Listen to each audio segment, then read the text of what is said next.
All right, I'm back for Dusty S's ongoing coverage of Fragicago 2024, and I'm here with cxzi coming off of Wanted Goons' day one win over Kunai. To start, that was a lot closer than I was expecting. I think you were expecting as well. What happened that you were taken to the limit by, what is it, a main team? On Mirage, we just got to eat good 4 times. No practice, nothing. We're just having fun, filling in for the boys, and yeah, we're just playing for fun. How did you and so it's you and Tommy filling in for Wanted Goons axed. How did you guys find your way into this team? Like, what was the process by which they were able to get you guys as ringers for Fragicago?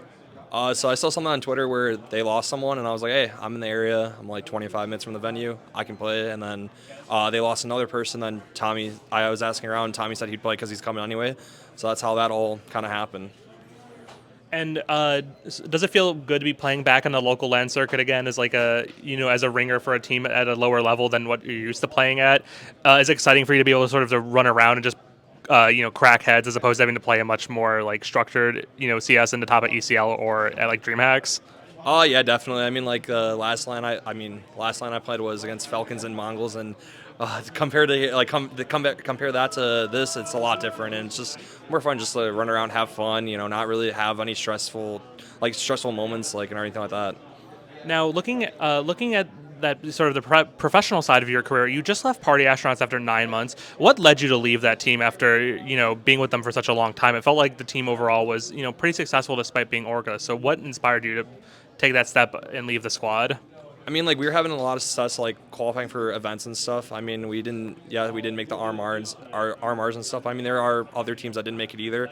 I think I just didn't really like the direction of how I was playing on the team and what my role was. I'm more of a person. I wanted to be in the star roles, not really secondary star spots. I played overall better in those main roles.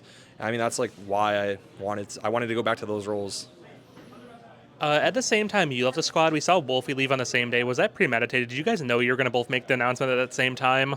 Wolfie. I was gonna leave, and then I knew Wolfie was gonna leave after the RMR, probably no matter what. So it was kind of planned, but it wasn't really. It was just me and him were both leaving at the same time, no matter what, for the most part. To what extent did your result at the RMR Close qualifier do that? Was that sort of like a make or break moment for you to stay on that team, or were you already considering leaving Party Astronauts before that qualifier? I would say it was probably the nail in the coffin, just probably in the fashion how it was, and it just kind of came in reality. It just came broader in the sense of how the roles was impacting the team, and it's probably better for them that I went my own way, and then it's better for me that I went my own way and explored the options of me going back to the roles I want to. So what comes next for you? Are you in the process of looking for a new team for next season, or are you planning on taking a break? What comes next for cxzi in his career?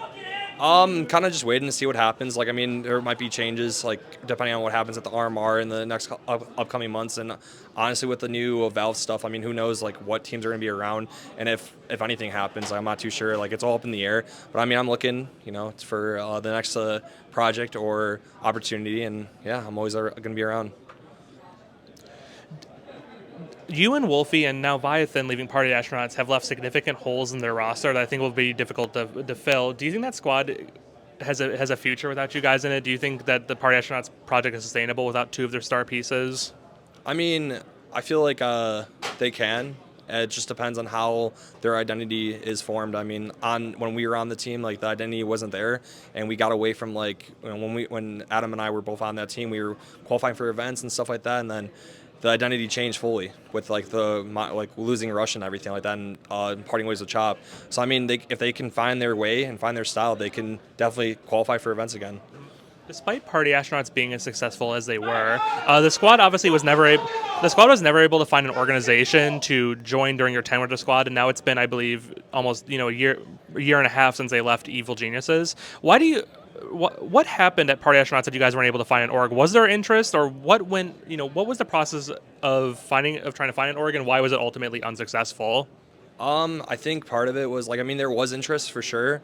It was just kind of it was just always the wrong time. We had a bunch of events and we were talking to different teams or different organizations and stuff, and we had some deep talks with certain orgs. But a big thing I think is that a lot of people think Party Astronauts is an actual organization too.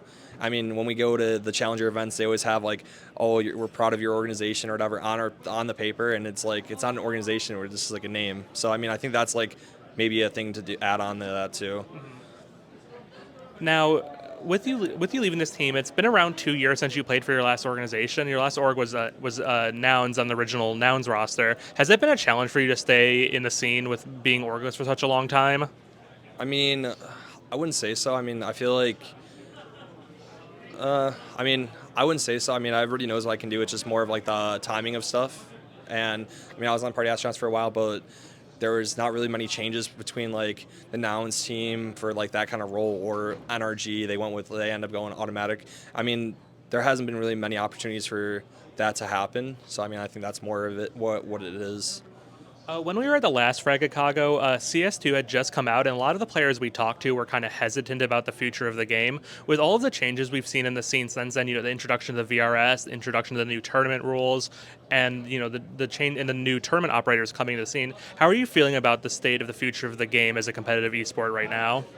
I don't know. Yeah, it's kind of up in the air. Like I don't really know everything about like the new system on how it's going to be for 2025. But I mean, it could be good, but it also could be really rough for like tier 2 or tier 3 teams, like in North America, especially because I mean they could technically close the qualifiers or just do invites only.